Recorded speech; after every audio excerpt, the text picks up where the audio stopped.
ভাই কিসে এত টেনশন কে, এত চিন্তা করতেছেন কে? কি সমস্যা কি আপনার? ভাই আমার জ্বালা বিচার শেষ হয়ে গেছে ভাই। ও জ্বালানি। সব জ্বালা সাদা হয়ে গেছে।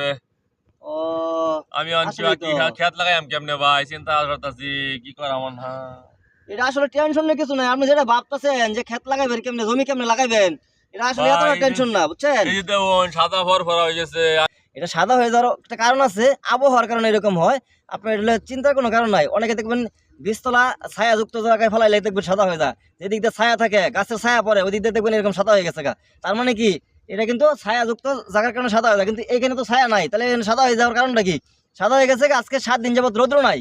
7 দিন যাবত রৌদ্র নাই, রৌদ্র না থাকার কারণে এই জ্বালা হয়ে গেছে এরকম। এই ধানের বীজ যে ধানের চারা, এই চারাগুলো সাদা হয়ে গেছে গা। এটা টেনশনের কোনো কারণ নাই।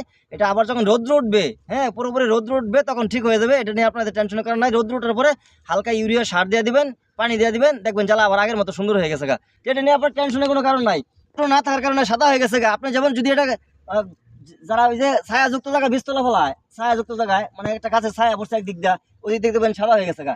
এটা রৌদ্র না লাগার কারণে সাদা হয়ে যায়, এটা টেনশনের কারণ নাই। এটা আপনি পরবর্তীতে এই যে দেখুন রৌদ্র উঠবে, রৌদ্র উঠলে কিছু হালকা ইউরিয়া সার দিয়ে দিবেন, ইউরিয়া সার দিয়ে দিলে আবার সবুজ হয়ে যাবে। টেনশনের কোনো কারণ নাই এটা নিয়ে।